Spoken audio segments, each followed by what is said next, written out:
Really crazy. Okay, we are live. I mean, I was. Is this from a secondary market or the primary market? Like, are you buying from like the Euro people, or are you buying on Ticketmaster from other people? Because I know, for example, my wife went to a Taylor Swift concert like a month ago in Lyon, Mm. and she managed to get tickets to two different locations, and the one location that we didn't go to in the end in Switzerland, she managed to sell a ticket for 3x what she bought it for. So you can probably make some good money sculpting Euros ticket as well. Like buy all the Yes, of class course. one, Germany games, and then sell them at a very high premium. Yes, so there was like a lottery, by the UEFA.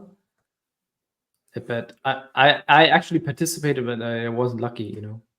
But then that you have like a secondary market, an official secondary market, and then of course you have things like eBay, where you can buy tickets, and maybe Okay. black market in front of the stadium. Yeah. No, in front of the stadium, that's always very risky because, like, Yeah, it's true. it's like buying meme coins. Like, you want to know that it's the right contract address. No one's giving you verifying the contract. And we have Mati. I like it that it's like this live stream becomes like a clubhouse where people rock up. They get their coffee. Good morning, Mati. GM, how are you? Yo, how's it going, man? All good, all good. We got Andre on the line. We are just talking a little bit about euros, and we will get now into the crux of things. I'm very excited to have you guys Are we on. I live think already? we are live, indeed. Oh, hi, all the Yeah, bots and everything. Hello, we Andre. have Nice. we have Hi. 700 viewers already live from different countries in the world. We have Baron Trump. He's actually stayed up all night to watch us. So thank you, Of course Baron. you did. I believe it. Uh, uh, So let's kick it off with a little bit of a intro. Andre, Mati, and I are doing the show. This is our third week, so maybe you can give us a little bit of an intro about yourself, nice and brief, and then we'll get into the Mm. meat of things because there's a lot of panic. A lot of people are showing their, as I said last week, that people are showing how overexposed they are to shitcoins. So that's creating a lot of panic because that 6% moved up and down in Bitcoin price, like that's not enough to warrant the suicidal sentiment online. But obviously, if you're holding shitcoins and they're dropping by 20, 30, 40% an hour on the candles, and I just saw Andrew Tate rugged his whole meme coin. He took out the whole LP of the meme coin. So obviously, Mm. there's the long tail of the market is experiencing some serious doldrums. So we have Mm. Alex as well. Hello, Alex. So Andre, Alex, just introduce yourself.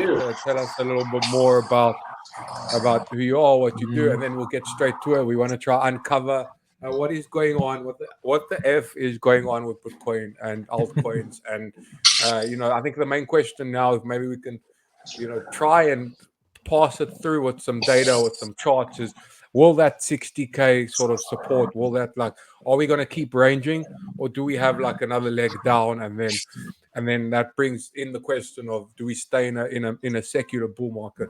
And we have a lot of things to cover, like what are the catalysts for the next run? Uh, Mm. sort of what opportunities you guys see right now, because everything's obviously altcoins are trading at October, November 2023 prices. So without further ado, Andrew, Mm. kick us off. Yes, sure. Thank you for the invitation, by the way. So the short story about myself. So private crypto experience essentially started in 2013. So I'm more than 10 years at least observing the market, and probably also being invested. Yeah, I think 10 years invested as well. Private crypto experience started in You guys hit 2013. My you're getting colleague, busy. he started actually. So the way I was introduced to crypto assets was it's the classic story. A friend of mine approached me and said like, a friend of mine, he got rich with Bitcoin, and look, Dogecoin, this is the next Bitcoin. The next Bitcoin was always the standard story back then. And what we did back then was like we invested around 300 euros back then, 2013, into Dogecoin and bought like 1 million coins with it. And that was essentially my private experience. And back then I was already doing my PhD and I was working in the traditional finance industry in Germany. And I talked about Dogecoin, Bitcoin with my colleagues, because back then there was also another kind of macro story that China was blowing up. Their banking system was apparently blowing up at that time. The Shibor, the interbank offered rate in Shanghai, spiked to like 20+%. And there was this rumor that Chinese people were using Bitcoin to transfer money out of China. And so my initial like perception of Bitcoin and my initial reaction to this was like, it wasn't like this sounds strange. It was more like, this is interesting. I want to know more about this, right? And so I talked about Bitcoin with my colleagues about this, and they were like, "Nah, don't buy this. It's a scam. It's a Ponzi scheme, pyramid scheme, and whatsoever." And what happened next was like Bitcoin went from $100 to $1,000, so 10x, in 2013. And so I thought I missed the train, that usual unit bias that you have. Oh, now it's too expensive and so on. And so I dived into altcoins back then. But over the years, I went through the crypto valley of tears. Took all kinds of scams, and maybe I think the moment it clicked for me privately in terms of like becoming a Bitcoin maximalist myself, right? I'm probably more like a Bitcoin realist than a maximalist, but the moment it clicked was when after like falling for all these scams, of course, the moment it clicked was when I read Saifedean's book, like The Bitcoin Standard. And then it suddenly clicked like, okay, Bitcoin is different than all the other crypto assets. It has a unique governance, right? Unique community and so on. Unique supply schedule. And so, yeah, I started researching into Bitcoin and also did like Bitcoin mining myself privately. I had like 15 ASIC miners and I did it with a friend in Kazakhstan and so on. It wasn't really successful because even back then was 2018. The Bitcoin mining market became so competitive. It wasn't like we had very cheap electricity prices in Kazakhstan, but the thing was the hash rate skyrocketed despite like falling prices in 2018 and so on, that we're essentially priced out of the market. It was already such a competitive market. And that moment I realized, okay, this is going to become an institutional space, This is not like for retail anymore. Even in 2018, that was the case. And then and I talked about the private experience. My institutional experience started in 2018 as well. So after the retail frenzy in 2018, there was like this big need, this big demand for content and thought pieces on blockchain, crypto assets, Bitcoin, and so on. And I was working at a like medium-sized family office in Germany at that time as an analyst, and they said like, Andre, you're doing Bitcoin mining privately. You've been observing the space for so long. Why don't you write a primer on this, like 30-pager? So I did kind of like a deep dive on Bitcoin and crypto assets, blockchain tech, and so on. And this is how it actually started, how I gained like institutional interest in the space. And then in 2020, actually, and even before this, I joined Union Investment, which is like one of the largest asset managers in Germany. They manage like 500 billion euros, so half a trillion. They're quite large. And what we did back then was we built some kind of investment committee within the company to allocate to Bitcoin, give like Bitcoin signals, because at that time we did the very first pilot investment into Bitcoin in a public fund. And that public fund was around 200 million euros. And we started allocating around, I think it was allowed to invest up to 1%. So we started allocating, we did signals, had an internal investment committee. But I still was like a cross-asset analyst back then. I still had to cover other kind of asset classes like equities, like commodities, FX, and so on, bonds. I didn't even know that those things existed. Also, other asset classes. What is that? So I thought like, no, I want to do Yeah. this full time. I want to go full time crypto, Bitcoin, and so on. And that's when I joined Deutsche Digital Assets. It's like a small investment boutique ETP issuer in Germany. It's like Bank and all the others, but relatively small. And built like specialized on Bitcoin and crypto asset research, became head of research there. And since November last year, I'm head of research at ETC Group, and I'm doing exactly the same, covering Bitcoin and crypto asset markets on a daily basis, publishing weekly reports, monthly reports, quarterlies, and so on. And that's about it. That's it from my side.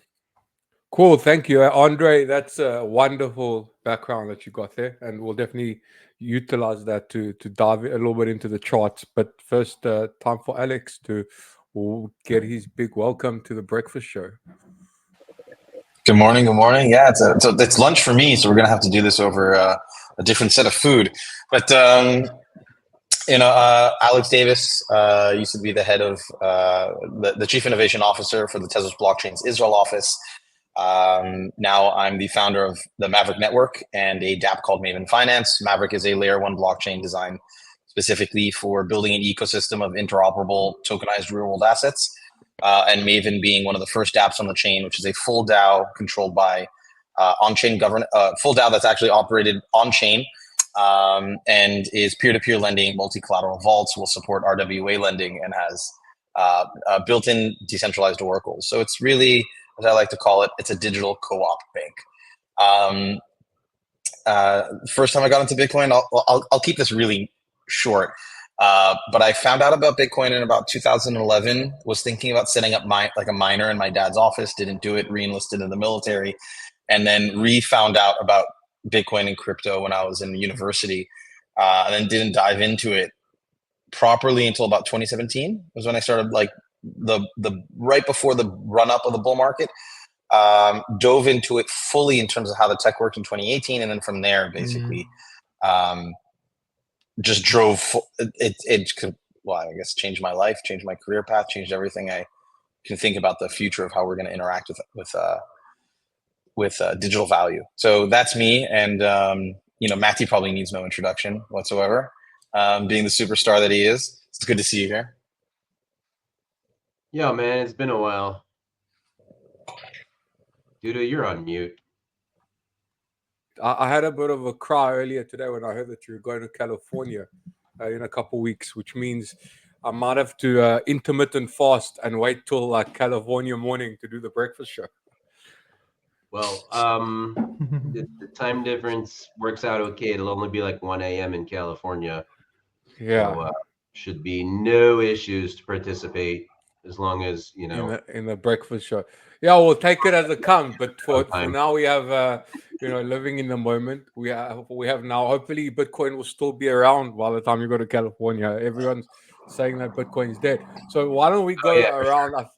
I think we want to start off with charts. We like looking at charts on the breakfast show. So Andre, Matti, Alex, why don't you guys share? We can kind of go in that order. Why don't you guys share some of the charts you're looking at, maybe 2-3 charts? What are you watching? What are you, to get some insight into what the F is happening with Bitcoin? So Matti always likes to start from the basics. So there's only one chart that matters, Dudu. Listen, I posted yesterday For those of you in the Quantum Alpha Club, by the way, there's only one space left in the Quantum Alpha Club early adopters program. I highly recommend it. We sent out yesterday, Ava Marie and I, and Moshe, the first episode of the Quantum Alpha newsletter called Quantum Leaps. And there was absolutely no content in it except for this chart and explaining this, a very brief explanation of this chart. This chart really doesn't need an explanation, and it's really kind of self-explanatory. There is a range from $58,000 to $73,000. These lines are, these yellow dotted lines are still up from the screenshot that I took for yesterday's newsletter. And as you can see, we've got to bounce off the support level. So look, will we dip below that line? Possibly. However, as far as the range is concerned, we are definitely on the lower end of the range. As you know, in the markets, you always want to buy low and sell high. So instead of YOLOing in, when it hits $75,000, because we all know you're going to do it, and it hits $75,000, you're going to go, oh my gosh, I don't have enough Bitcoin. Why don't you do yourself a favor and get it at 58,000? That is, if you still have dry powder. Thank you very much. Yeah, thank you, Matti. I think it's always you know, if you're, I went balls to the wall. I played around with a bit of leverage, but I think if you're not, you know, balls to the wall, there's no better time to DCA than the bottom of a range, because you know most likely the range is going to hold, and then you've gotten in at a price that's as optimal as it can be given the situation. Andre, what about yourself? What are you watching in terms of charts these days? So maybe I can show you the chart that we've published today. Just give me one sec, please.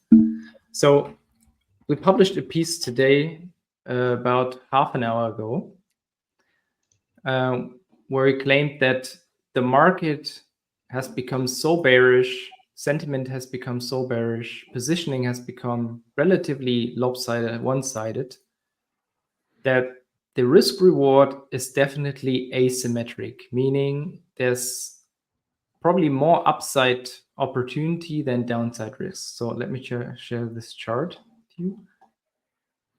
That's the kind of things we like to hear. Hopium, like come here with good positive attitudes. We don't need. Bitcoin either dies here or skyrockets, and I think we all know it's not going to die. So I hope you can see the chart. Yeah, so let's this see is the this chart one. Yeah, I that saw we. This one, Andre. Yeah, can you explain what's going on here?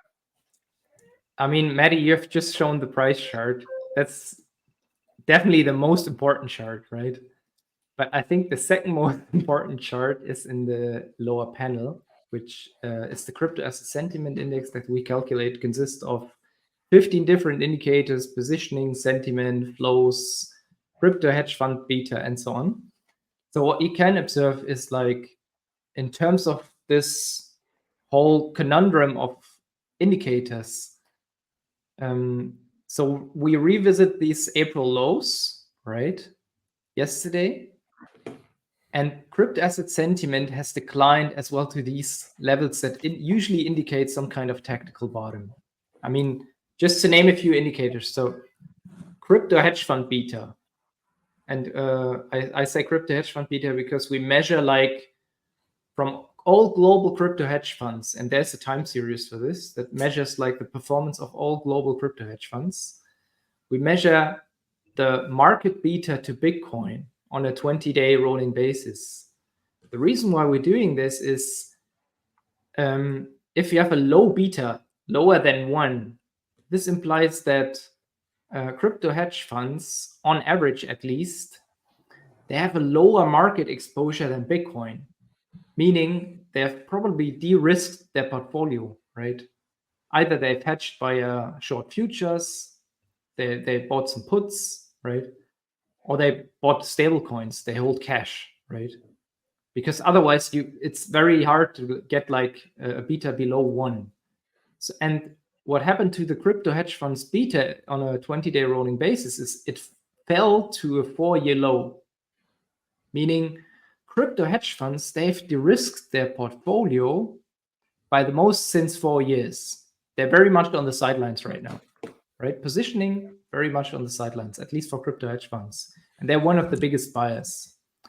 Then another indicator is like everyone's watching crypto ETP flows, especially US Bitcoin flows, ETF flows. So what happened was like we saw this huge bonanza in flows until March when we reached that all-time high.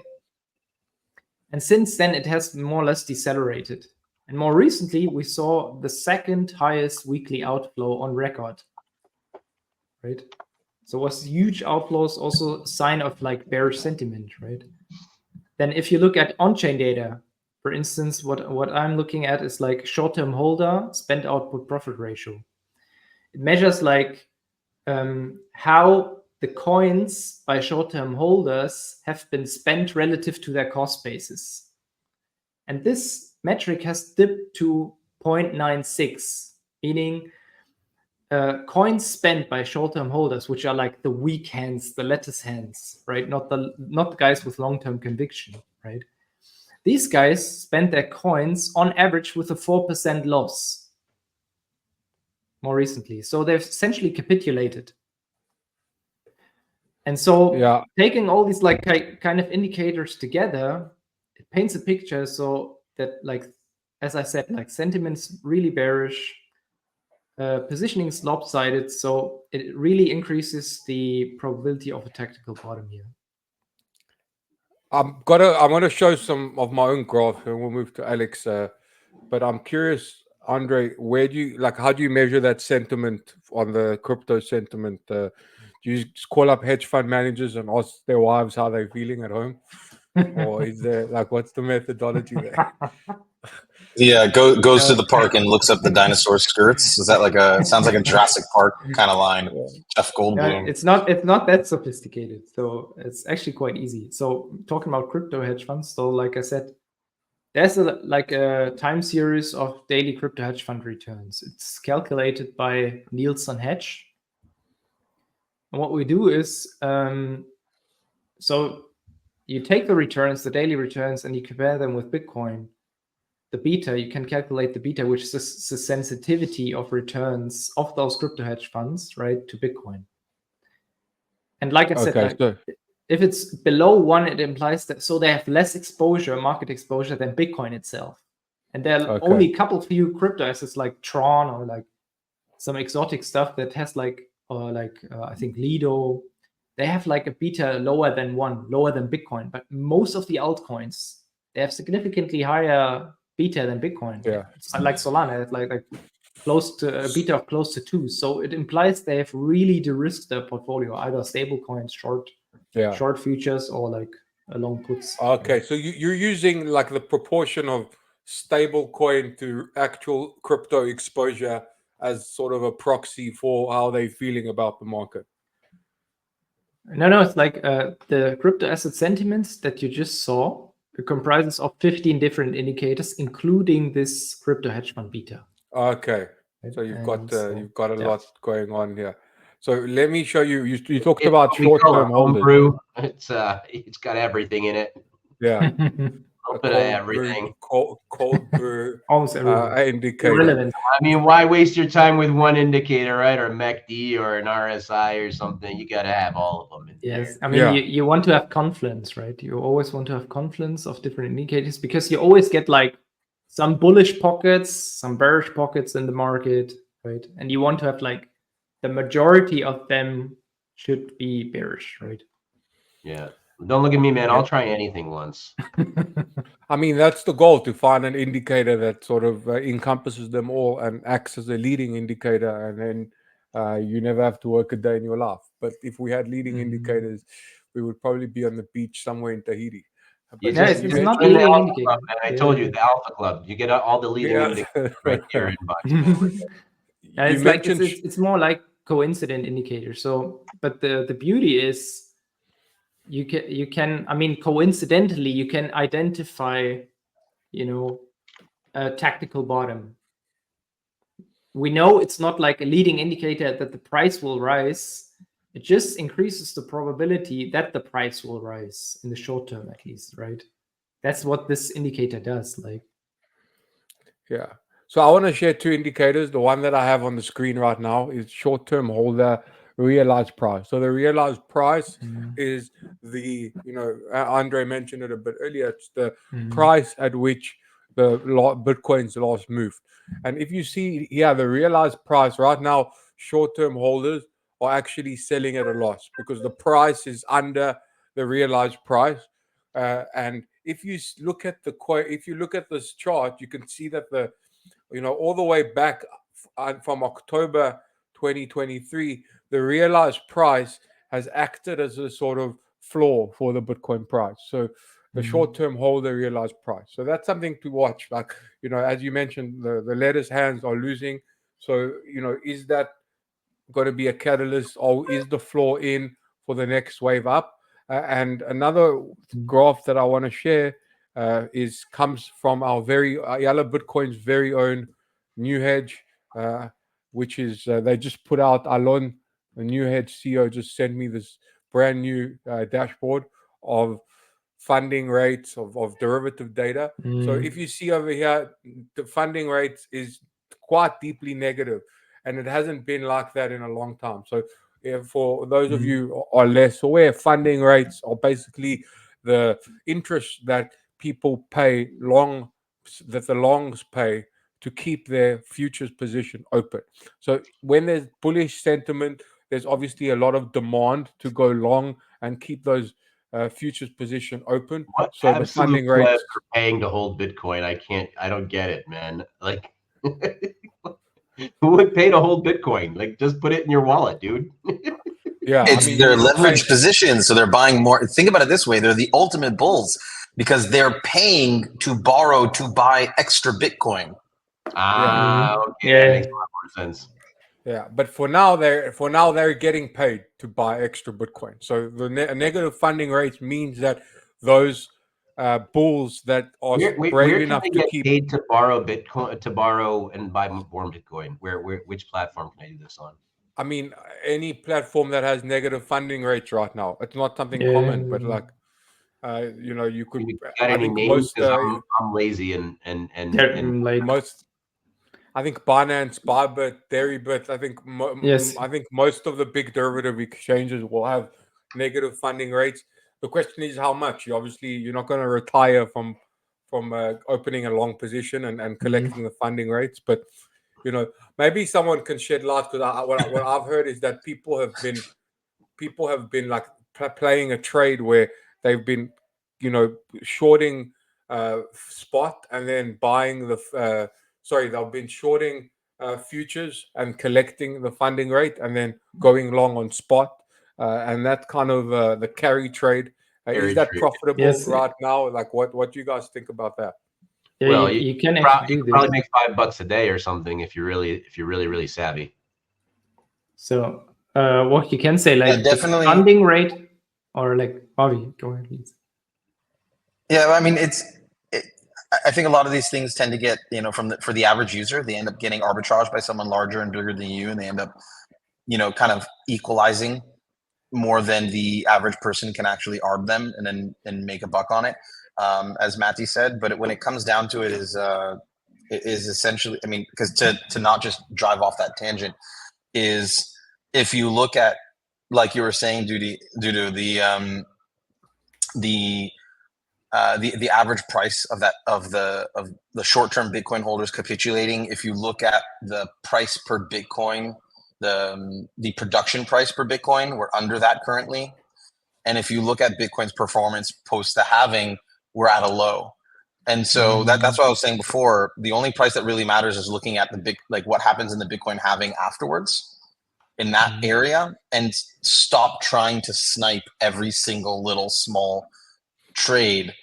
Just trade on, okay, Bitcoin's down now relative to a certain position, find an indicator that you like. Something catastrophic goes on in the world, humans freak out because that's our nature. All these technical analysis for me is it's not my thing. I buy Bitcoin, I don't sell it.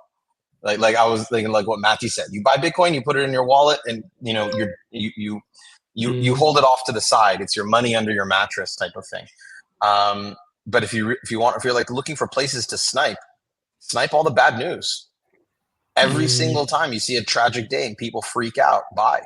it's really that they don't trade technical analysis. My thing is not to trade technical analysis, trade fear, trade psychology. So I mean, there's an argument to be made that the technical analysis is just a mathematical reflection of the psychology. So just a way of gauging the price sentiment. But I want to take it. I want to try a new game that I've come up with that I think you guys might enjoy. It's the crypto equivalent of shag, marry, kill, because obviously in crypto there isn't much shagging. We do. So it's dump, hodl, or buy. So we're gonna start with a very light exercises. 3 asset classes in the traditional markets, and by giving me what you're gonna buy, hodl or sell, dump, hodl or buy. You will be sort of giving me your macro outlook on what's happening outside of crypto. Now that it's buy, hodl, ape. It's buy, hold, sell. What are the 3 metrics here in the game? Dump, hodl, or sell, or dump, hodl, or buy, or probably dump, hodl, or ape. Dump, Hodl, buy, dump. hodl, ape. We're working it out here. Dump, Dump, buy, hodl. ape. No, dump, hodl. So it's like, you've got 3. You can either buy, hold, or sell. Those are the 3. So I can't believe this is taking so long. You either buy it, or you sell it, or the third option is you don't do nothing. Yeah. Okay, so no, because there's assets that you're like, I'm buying all of that. Like that's ape. I like the ape one because holding is it's boring. Who gives a shit? So that's the thing. Like we've got stocks, bonds, or real estate. I want to hear from you guys: buy, hold, sell, or as we say it, ape, hodl, dump. We can start with Alex. Andre, Matti will go sort of counterclockwise. Dump treasury bonds. That's the only like if you look at the fine, it's going to be quick, but if you just look at the United States is paying more in interest now than they are on defense. There's no way they can keep these interest rates up and just not absolutely need to print into oblivion. And if they do, well, buy ape into Bitcoin, right? But instead of the hodl option, I'm just going to go with buy assets. It's diversify a portfolio of assets, ape into Bitcoin. That's me. Dump treasury bills. It's a good game because it's not financial advice. It's definitely a board game. So yeah, it's not financial advice. Game. Just like shag, marry, kill is not dating advice. So this is just a game. So Andre, what about you? The headline to support Alex's thesis there. Japan's Norinchukin Bank is selling $63 billion of U.S. and European bonds. That tells you the value of the paper right there. Matthew, if I have a theory and you back it up, I can go to sleep well rested. But bonds don't make any sense to me from a long time ago. I just don't understand why anybody in their right mind, especially somebody who considers them a financial advisor or wizard or whatever, why in the world would you ever lend your money to a government? There's like a tactical case, and then sleep at night and go, yeah, that's a good investment or something like that. I think long term, it's quite obvious. I'm siding completely with Alex here. I mean, you have to buy hard assets because inflation rates are going to reaccelerate, right? And so you talked about stocks, bonds, and real estate, right? So stocks are more interest rate sensitive. They're inversely correlate to interest rates, monetary policy. While on the other hand, bonds and real estate are more they like low interest rates, right? So I'm going with, at least in the short term, don't take me for this, yeah? I'm going with long bonds, long real estate. The reason why is if you have a recession, and I think we will have a recession because the yield curve inversion, it will only take it takes at least 12 to 18 months for a recession to materialize from the moment of the inversion of the curve.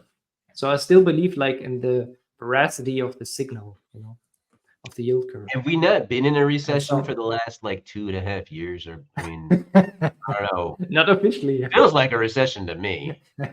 What is the? I think, how like, They is just from a, the like- rebrand. It format? doesn't, Like- Matty, like- it's a let- recession let that me doesn't finish. identify as a recession. Yeah, no, That's what it is. we didn't have like, I mean, there's like lots of there's the whole methodology about how to identify recession. Either they say like 2 consecutive negative GDP quarters, right? Or they say like you look at coincident indicators like industrial production, employment. I think 4 coincident The problem is indicators, that, Andre, all and of they these have to metrics you're contract. mentioning right? are put out by the government, and they have ways of hiding and playing with the numbers. Like they can literally change these numbers on the whim, on their whim. So Yes, I'm totally agree. yeah. I mean, So but from in the very short term, yeah. Just to make it very brief, short term, long bonds, real estate, because we'll have a recession. They'll cut interest rates, which is probably bad for stocks, but good for bonds, real estate, because they like low interest rate. But in like the medium to long Real term, estate and I'll bonds are shun like totally I'll different, though. shun real estate, and I'd shun I'd go into real estate and equities because hard assets, right? But real estate and bonds are completely 2 different things. And real estate likes low interest rates because it's obviously the long tail effect of how much you have to pay back, right? But it's but when it comes to bonds, and it really depends, treasury bonds or corporate bonds, different things. But when it comes to real estate likes low interest rates because you can have more sales and more people buy. But considering the rapid inflation, like, so as Matthew was saying, is on the recession, we don't have a traditional recession considering the nature of having a global pandemic and the first time in the world shutting down the global economy and then printing money like we've never seen. This is not your normal standardized understanding of a recession. This is not the same numbers in different areas won't affect our expectations the same way that they would in a traditional recession, to use those terms. But if you're looking at, like, real estate is through the roof. If you look at real estate across the world as a hard asset, it's through the roof. It doesn't give a damn about the high interest rates because it's still more cost effective. I mean, look at the average price of the United States. Look at the Australian market. Look at, I mean, Dubai's look at median microcosm. prices. But they have declined 20% from the high. US median home price have declined 20%. So they've already reacted to these interest rates, you know. We've been in these interest rates for over a year. So my point is that in the long, like, so far, it's taken a long time to react to these interest rates. People are still aping into homes, right? And on the flip side, when it comes to bonds, the US dollar is at the current moment going to shit. So it's if you have to think about, like, how much they've printed, how much the government's printing in the money supply, essentially, they have to lower that interest rate, which will kill bonds. Otherwise, the U.S. is just going to fall into some cataclysmic collapse. So I really can't see how you can long bonds at this point in time. The way asset managers the risk is ginormous. If I can just answer the question real quick, Dudu. I want to play the game too. Dump bonds, dump treasuries, and real estate. It depends where your real estate is, to be honest, you know. But I'm on the side of maybe hodl to dump, because the only asset in the world that's worth owning at this point is Bitcoin. That's a soundbite. 38 minutes in, we have soundbites coming out galore. I think I'm with you as well. I would hodl real estate and buy stocks, just because, like, I think stocks, by saying buy stocks, I mean assets, and then a stock could be the IBIT, the BlackRock Bitcoin ETF. So I think that can that's it's not technically a stock, but you're changing the rules of the game after we've played it. It's a stock that identifies as Bitcoin. Yeah. There we go. That's it's a security. Yeah. What are the stock's pronouns? Is it BTC? I don't know. Up only.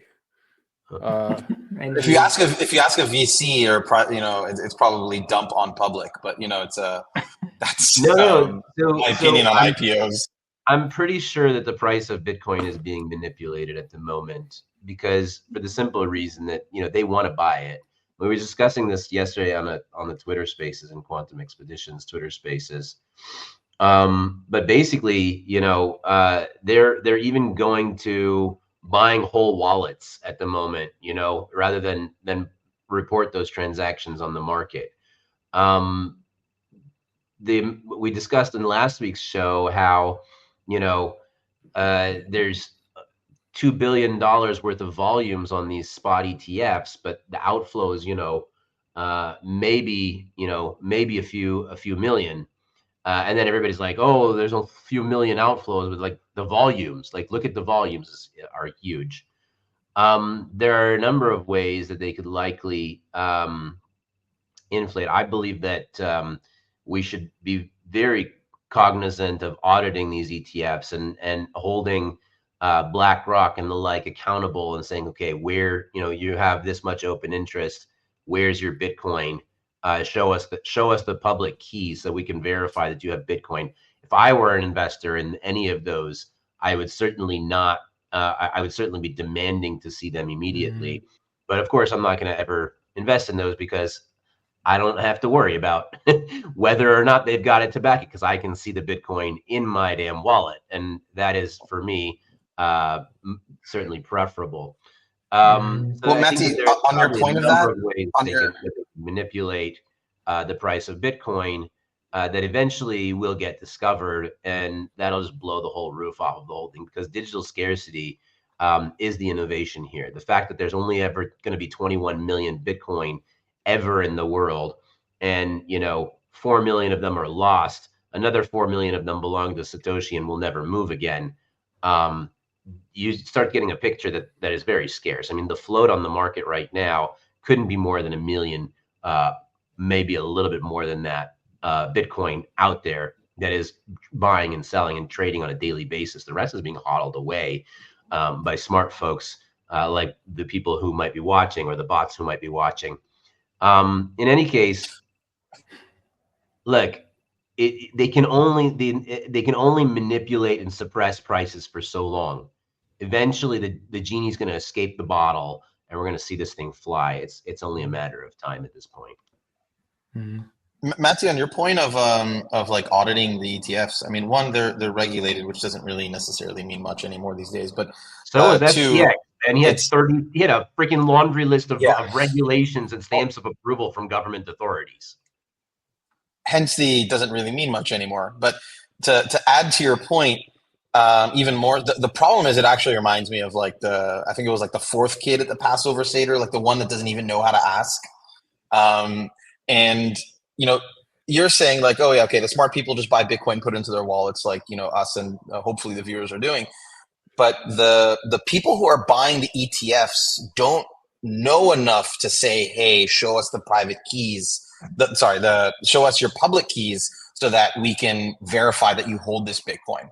And there's no one. The people that are buying that, who trust the retail, the institutions, sure. Know enough also, that's not an excuse. The thing is, no, I'm not excusing it. I'm saying it's a problem that the people who are buying the ETF, the retail that's buying the ETF, like my mom was like, oh, but it's only $40 a share. And I'm like, yeah, but you could just buy a fractional piece of the Bitcoin. It's the same thing. My mom has no idea what a public key is.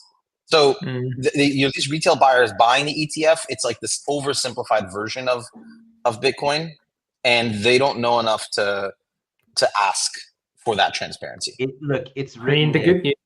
And what happens to the person who doesn't know how to ask anyways? I mean, they're gonna get screwed, and that happens over and over again. Mt. Gox, Quadriga CX, coin shares. I mean, FTX, Celsius. The list goes on and on and on. People who don't hodl their own Bitcoin eventually get burned, and it's not because there's an inherent problem with the people who are running it. The problem that's actually, this is not a bug. This is a feature. Okay. This is the fact that if you're not holding the Bitcoin yourself, somebody eventually is going to figure out that the person who beyond is you know, the stock markets can play this game all day long, because there's no accountability. There's nobody going, hey, how many stocks is the NYSE holding? How many is that guy holding? And how many is that? And then nobody's auditing them. And the man can stay behind the curtain indefinitely. With Bitcoin, you can't. The curtain's going to eventually fall apart, and it's going to happen as if they are playing any monkey business on Wall Street, which I would assume they will be because they've been playing that game over and over again for 100 years. I'm pretty sure the curtain's just going to fucking fall, and everybody's going to see that the emperor is naked. I'm sorry for the mixed analogies over here, but it's going to happen, and I think it's a beautiful thing. Many Price collapse, just a quick intro. So the good news is like there are some companies like Bitwise in their BITB ETF. They show their proof of holdings. They show the addresses, the public addresses that you can verify, right, where they hold their Bitcoin. Unfortunately, not all of them are doing this, but like we at ETC Group, we've been doing this since I think the very first day of our BlackRock Bitcoin make their public wallets. No, that's the point. I mean, but like I'm looking now. as like competition increases, because if they don't, like, there's only one reason they wouldn't. It's like equality is like a quality standard. You know, you will choose the one where you have the highest transparency, highest quality, right? And so we do the same at ETC Group. We've been doing this for quite a while. Like we disclose our public addresses. You can verify our holdings in the Bitcoin ETP and so on. And I think like quality trumps everything at the end of the day. I mean, but why wouldn't you make use of the technology, right? The beauty of like blockchain technology is like you have an open public ledger, right, where you can verify everything. Why don't they make use of this, right? What's the point? I mean, Andre, I'm glad that you guys do from like a moral, ethical business standpoint, right? But from a retail average human being standpoint, quality doesn't matter. Ease of use matters. And until we can really give people an easy and simple way, like this is actually why I love using Zengo, until we can give people just a very easy way to hold their Bitcoin, like try and get your parents to use a ledger today. As much as I love and despise ledger at the same time, it is extraordinarily difficult to do. So when it comes down to like, oh, well, the transparency and quality will lead to the best ETF. No, the ease of use and the market share, the branding that get people in and goes, oh, well, I want BlackRock's ETF because I can trust them. They're a big company. That's the way people work. People don't work and think to themselves, well, I'm the most secure. If that were the case of people buying things that were the most secure, the most safest thing, everybody would be driving Volvos. But they don't. Or Toyotas. You see people on motorcycles, right? So that's just not, you know, people go towards like, I don't believe in a winner takes all typically. But they go to, the average consumer will go to what's easiest for them. Yeah, I mean, I've been doing a lot of thinking. Like, obviously, I left my 9 to 5 a couple months ago, and you know, working on a few projects, doing a few things. I'm thinking about what is my mission in life, and like, you know, there's so many people in the Web3 space that are trying to shuffle deck chairs. I wouldn't call us on a Titanic, but I would call us like a little sailboat that takes migrants across rough seas. Like, that's such a small industry, and real opportunity is like onboarding everything out there. And you know, I love Zengo as well, but I don't know, you know, I don't know how comfortable I would feel logging around generational wealth on my phone. You know, if I get kidnapped, someone can just, you know, put it in front of me and send a transaction. So, you know, there are a lot of things coming out. Like I'm thinking of, you know, using Casa Unchained, like these kind of multi-sig setups, BitKey by Jack Dorsey, which also sort of has like key recovery. For me, recovery is the most important thing, because, you know, like worse than having to deal with the ledger, like the actual technical operation of it is, you know, for me, like I can never, I mean, I sleep well at night because I sleep well, you know, if I'm standing on a plane, but I could never sleep perfectly knowing that like there's no recovery option to my wealth. That, you know, like that you lose 12 words and obviously you back it up and obviously you check, and but there's still that point where you can't get it back, and that's very scary. And I don't think mass adoption will happen without that. I got 10 Well, more dude, minutes, gentlemen. you don't use Zengo on your main phone, right? You like You use you multiple use a phones, yeah. separate completely, yeah. You know, It's just weird for me that, like, you know, we've come full circle. Like, if you talk, like, if you study Bitcoin money, whatever, you talk about what's called the Yap Stone, which was an ancient civilization that had this big stone in the middle of the you know, in the middle of the village, and people would come and chisel on it like it's a ledger of sorts. And today, people are chiseling their keywords into pieces of aluminium and burying it in the garden. So we've kind of come full circle. But before we go, we have 10 more minutes. Let's go a quick lightning round of catalysts going forward. Like, Bitcoin is obviously ranging. In order for it to break the range on the upside, you know, most likely, unless Mati's giant conspiracy about Larry Fink suppressing prices is true, you need some sort of a catalyst for Bitcoin. So what do you guys see as a potential catalyst in the near term? Maybe I could start. So 3 points. So I think like US recession risk is a pretty big catalyst down the road. I think it will materialize over the summer. And this implies like two things. It's probably still bearish in the short term because we know Bitcoin tends to behave like a risky asset. It tends to sell off like equities in risk-off phases, right? So that's like a risk that, like, if we have a recession, and we saw that during COVID as well. I mean, the blueprint was we had a 50% drawdown, right, in 2020. But then the recovery was so sharp. I think Bitcoin ended the year with like 300% plus. So I have a similar kind of playbook in mind, maybe not like a 50% drawdown. And maybe the correction that we saw already is like, so it's like a reflection that the market's already pricing some kind of macro risks, right? So recession risks plus subsequent, hopefully, Fed pivot, right? The final Fed pivot that we've been expecting since like 1.5 years. They're not gonna do it, man. They would have done it already. But like, yeah. But still, my thesis. I don't understand. Anyways, I'm with Andre on this. I don't know how they don't. But so second catalyst is halving, of course. So many people think like, the halving has been priced in already. It's been anticipated in the price. So what we found out in our research at ETC Group was there's a clear performance difference between like X days after the halving and X days before the halving. So like 50 days after, 50 days before, and so on. But the performance difference only becomes like, just let me finish it. So the performance difference only becomes like statistically significant around 100 days after the halving. Before this, it's essentially a non-event. So we don't see like huge statistical significance. And then this significance rises like super steep and becomes most significant around 400 days after the halving, which is around summer next year. So we probably have like the highest performance effect in summer next year.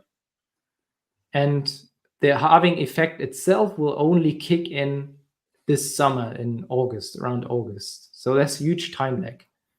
And last but not least, third catalyst is ETF flows. ETF flows, not because we have seen so many, but like we've calculated that there's around $40 billion probably going to be substituted from traditional passive ETFs and risky assets right now in the US for digital asset ETFs like Bitcoin, Ethereum. 40 billion. And from these 40 billion, we have seen around 14 to 15 billion so far. So there's still like 2/3 left that could be substituted over the coming months. And, thank you, I Alex. think these are the top three. Yeah. Matty, go ahead. Mine's short. Okay, well, I want to just hone in on something you said there. The halving, in my view, has already been priced in. That's why the price doubled up to the halving. And we can, what you're looking at purely the basis of your thesis was past performance. It behaved this way in previous cycles. So previous cycles are no longer relevant. What's relevant are the numbers of today. The numbers of today show that there's $20 billion worth of on-chain volumes on Bitcoin. And that's not counting the ETFs, and it's not counting on-chain exchange volumes. So just $20 billion of on-chain Bitcoin volumes. And if we look at the amount of issuance per day, went from 900 Bitcoin to 450 Bitcoin per day, which was approximately 60 million down to about $30 million of issuance. The halving is no longer relevant. Statistically, it's a blip on the radar. If we go down from 60 million to 30 million when the daily volumes are above 20 billion. So this is why I believe that the 4-year cycle is no longer relevant. It was relevant in the past because the volumes and the amount of Bitcoin coming online per day were somewhat correlated. There was relevance one to another. At this point, there's absolutely zero relevance, and that's why we have no expectation in quantum economics of a 4-year cycle. I hear everybody going, well, out of the 4 years, we only got about a year and a half left to make the most of it. Dude, a bull market can last years and years and years. I mean, look at the bull market in the stocks from 2009 all the way up to like 2020, 2020. before it started crashing. So that's like, a bull market can last 10, 15 years before having a crash. I believe that Bitcoin is about to see something very similar. And I wanted to commend Dudu for tweeting out while we're on the show over here. Beautiful chart, which is I'm putting it on my screen here. The fear and greed index at 30, extreme fear, the lowest reading since January 2023 in the depth of the bear market. Not only is that the depth of the bear market, Dudu, I want to further point out that January 2023. Okay, so there's the chart from earlier. We got the 1 week chart, January 2023. What do you guys notice about January 2023 on this chart? It's something that's glaringly obvious. But first of all, that is the bottom. I remember I was on Scott Melker's show podcast telling him this looks like a big giant bottom. In retrospect, I was right. You could pull the sound bite. I'm telling you, that fear and greed index being at the lowest level since that day is the most bullish thing that I have seen in weeks. Another soundbite by Mati, 57 minutes. I got to bounce to the doctor. I took the appointment. Alex is going to be short. Give him a minute.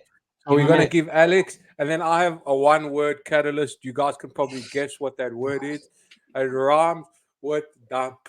Alex, go.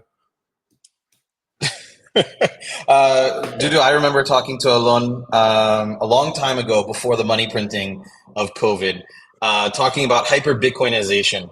And I kept being like, okay, this seems a little fantastical.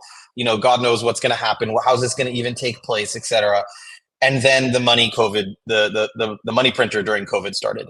And I think the pivotal moment of when Bitcoin will God candle up.